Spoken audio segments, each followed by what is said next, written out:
I've compiled 10 difficult questions that most plumbing receptionists can't answer. Let's see how well she does.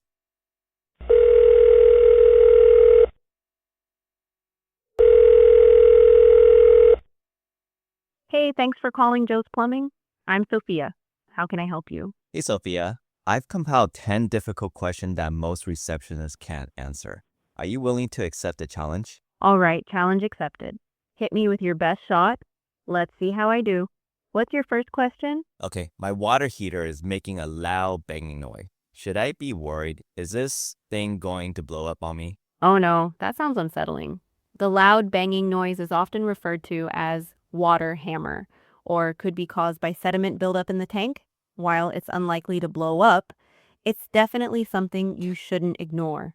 Over time, the sediment can cause damage or reduce efficiency, and if it's water hammer, it could stress your pipes. I'd recommend having a professional take a look to prevent any further issues. We deal with this kind of thing all the time, so if you'd like, I can help set up an appointment to get it checked out. What do you think? My kid flushed a toy dinosaur down the toilet. Now it's making a weird gurgling noise. Can you guys get a dinosaur out of a toilet? Oh no, a dinosaur adventure in the toilet. Classic kid mischief. That gurgling noise likely means the toy is causing a partial blockage, which can lead to bigger plumbing issues if left alone. Good news, we absolutely can handle this. Our team has the tools to safely remove the toy without damaging your toilet or pipes. It's a pretty common call, believe it or not. Let me know if you want to book a time for us to rescue that dinosaur. Okay. Question 3. My house was built in 1948. Should I be worried about my pipes? Great question. A house built in 1948 likely has older plumbing, and the type of pipes used back then, like galvanized steel or even cast iron, can corrode or degrade over time. If they haven't been replaced, you might start seeing issues like low water pressure, discoloration in the water, or even leaks. It's definitely worth having them inspected if you're noticing any of those signs or if it's been a while since they were checked. Preventative maintenance can save you from a costly emergency down the road.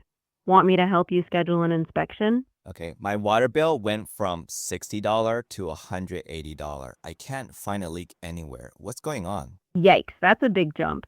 If you can't spot a visible leak, it could be something hidden, like a slab leak under the foundation, or a slow leak in a pipe behind the walls. Another common culprit is a running toilet. Sometimes the flapper doesn't seal properly, and it can waste a ton of water without you realizing it. We can help pinpoint the issue with specialized leak detection equipment. It's definitely worth investigating before that bill gets any higher. Let me know if you'd like to set up a time for us to take a look. Okay, next question. There's raw sewage backing up into my bathtub. It smells like disgusting.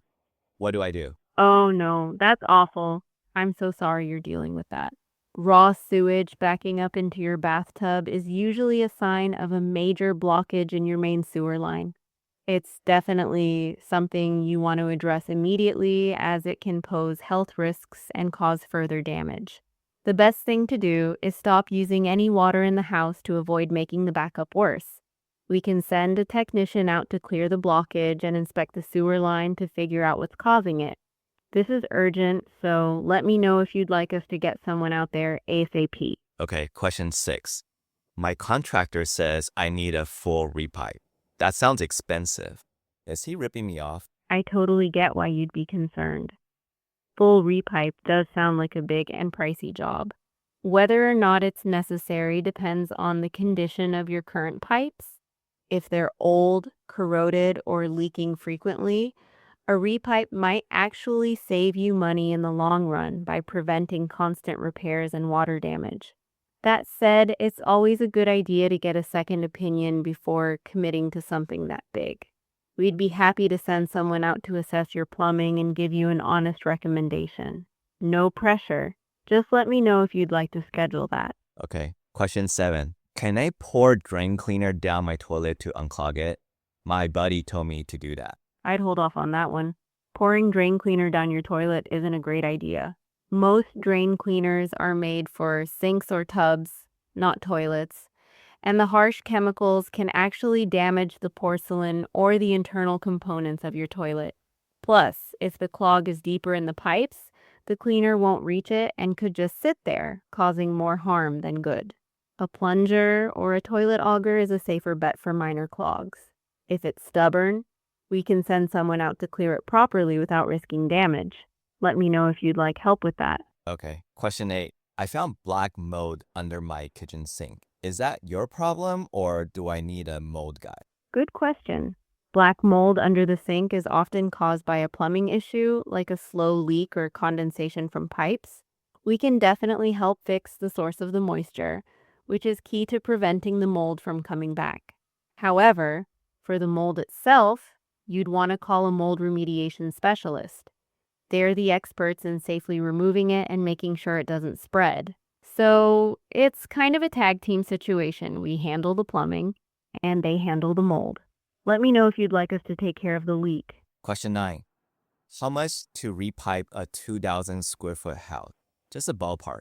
Come on. For a 2,000 square foot house, repiping costs can vary widely depending on the type of pipes, like PEX or copper, the layout of your home, and how accessible the plumbing is. For a 2,000 square foot house, you might be looking at anywhere from $8,000 to $20,000 or more, but that's a very rough range.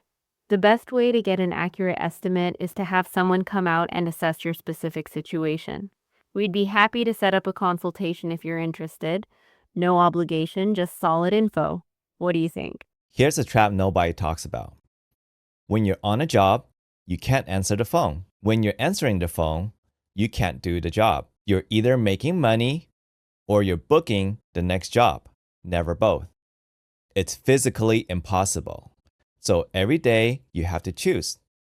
Do I stop what I'm doing and answer this call? Or do I let it ring and hope they leave a message? If you stop, you lose time on the job.